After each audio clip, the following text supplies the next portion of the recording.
Welcome to the e-learning course 1, Portfolio Theory. In lesson 1, you will learn the essential tools for estimating expected returns and risks from historical records and how to consider its implication for future investments. Now let's start with session 1.1, interest rates, risks, and risk premiums. The learning goals for this session are: you should be able to differentiate between real and nominal interest rates. You know how to compute and compare returns for different holding periods. And the concept of risk and risk premiums is well understood. Importance of interest rates. The level of interest rate is perhaps the most important macroeconomic factor to consider in one's investment analysis. Forecasts of interest rates directly determine expected returns in the fixed income market as well as in the stock market. Therefore, a superior technique to forecast interest rates would be of immense value to an investor attempting to determine the best asset allocation for his or her portfolio. Now, unfortunately, forecasting interest rates is one of the most difficult parts of applied macroeconomics. But we do have a good understanding of the fundamental factors that determine the level of interest rates, such as the supply of funds from savers, primarily households, then the demand for funds mainly from businesses for commercial loans and some privates for mortgage loans. And then we have the government's net demand for funds, so government bonds on the demand side, and as investors on the supply side. And as fourth element, we have the expected rate of inflation, which is impacting the level of interest rates. Real and nominal rates of interest. This is a very important concept to understand. So we need to know the difference between real and nominal rates of interests. The nominal interest rate tells you how much your money has grown, whereas the real interest rate tells you how much more or less of a given good you can buy, also called the purchasing power. So now let's have a look at an example. Now let's assume you have a t equals 0 on your bank account 1,000 Swiss francs. And one bread costs today 1 Swiss franc. So that means with your current amount of 1,000 Swiss francs, you can buy 1,000 breads. Now assume the nominal interest rate on your bank account is 10%. So that means 1 year from now, your 1,000 Swiss francs is worth 1,100 Swiss francs. Now, as there is also inflation of about 6%, the price of your bread also increases to 1.06 per bread. Now assume how many breads can you buy at t equal 1. So you have 1,100 on your bank account. One bread costs about 1.06, so that results in about 1,038 breads. Now, as a next step, you compare the 1,038 divided by 1,000. So that means you could buy 1.38 breads compared to one bread initially, which is equal to 3.8% real interest rate or purchasing power. The Consumer Price Index. Instead of only comparing by how much the price of a bread changed, a predefined basket of goods and services is used for a family of 4 people. By averaging all prices of goods and services included in the basket, it is a good measure of purchasing power by comparing average prices over different time periods. This is also called the Consumer Price Index or the CPI. Inflation can also be determined by the percentage change in the CPI. As a next step, let's determine the equilibrium of real rate of interest. So to determine the equilibrium of real rate of interest, we use a graph displaying the supply and demand of funds. Now the figure shows a downward sloping demand curve and an upward sloping supply curve. On the horizontal axis, we measure the quantity of funds, and on the vertical axis, we measure the real rate of interest. The equilibrium of real rate of interest is found at the intersection of the demand and supply curve. The supply curve slopes up from left to right because the higher real rate interest rate, the greater the supply of household savings. On the other hand, the demand curve slopes down from left to right because the lower the real interest rate, the more businesses will want to invest in physical assets. As the demand curve is increasing and shifting to the right, the new equilibrium E results in a higher real rate of interest. Continuing on the previous slide, let's do a few examples. With the help of these graphs, you should be able to predict what happens to real interest rates if demand or supply change in either directions. So in the first scenario, fund demand increases because businesses are optimistic and increase their investment activity. As a consequence, the demand curve shifts to the right, resulting in a new equilibrium at a higher real rate of interest level. In the second scenario, fund demand decreases because businesses are pessimistic and decrease their investment activity.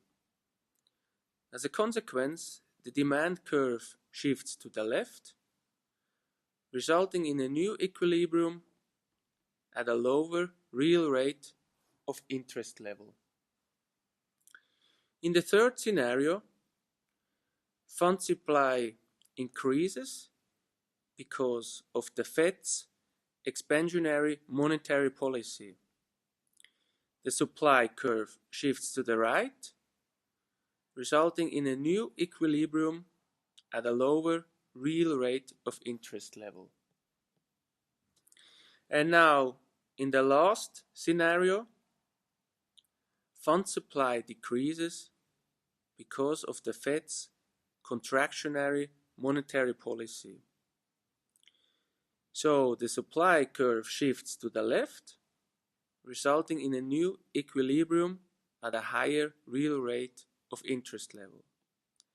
As you now see, the real rate can be affected by governmental and monetary policies. So far we have learned how inflation can be measured by the Consumer Price Index and how the real rate of interest depends on demand and supply of funds. In the next step, we can compute the nominal interest rate with the help of the Fisher equation. This one describes the relation between nominal interest rates, real interest rates, and inflation rate. The exact Fisher equation shows the calculation of nominal interest rate by compounding the real interest rate and inflation rate. As an approximation, the second formula can be used by simply adding the real interest rate and inflation. Let's have a look at an example using the Fisher equation.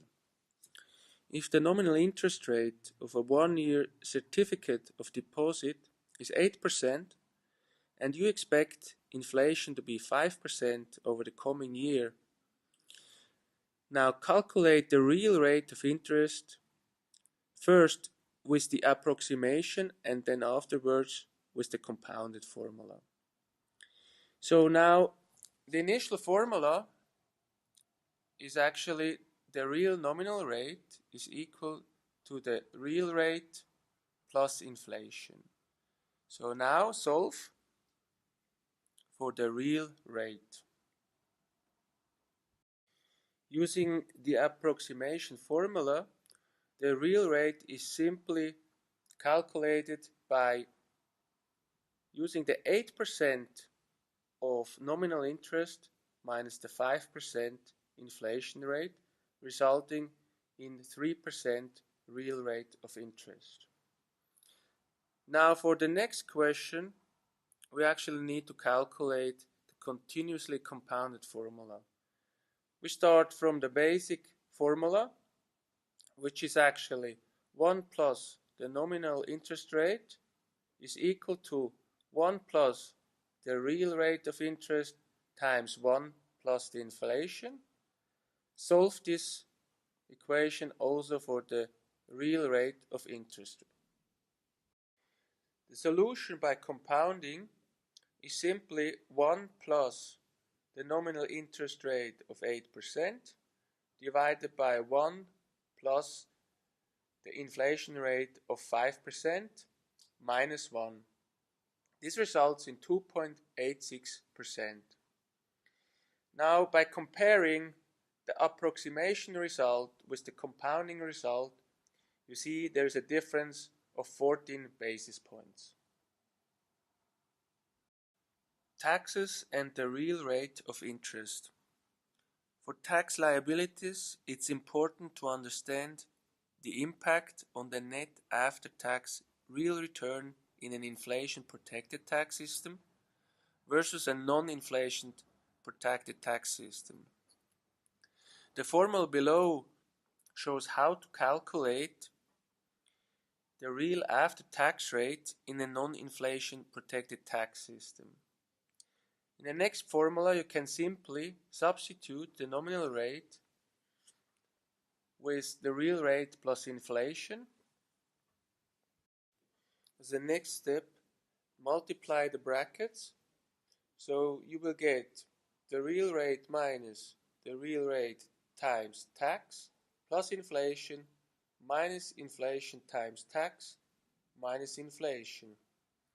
So if you actually take the real rate, you get the real rate times 1 minus tax minus the inflation times the tax, and the inflation plus or minus will cancel out. This results in the formula as shown on this slide. The best way to understand the difference between the tax systems is to do a tax example. In an inflation-protected tax system, the tax liability is only due on the real interest rate. In a non-inflation protected tax system, the tax liability is due on the real interest rate and on the inflation. So in this example, we have a 30% tax bracket and your investment provides a nominal rate of return of 12% with an inflation of 8%. So now let's calculate the after-tax real return in an inflation-protected tax system and compare it with the after-tax real return in a non-inflation protected tax system. The after-tax real return in an inflation-protected tax system is calculated as follows. First, calculate the real rate of return simply by using the nominal return minus the inflation return is equal 4%, and then subtract actually the tax. So what you're going to be left is the 4% real rate times 1 minus the tax rate equaling 2.8%.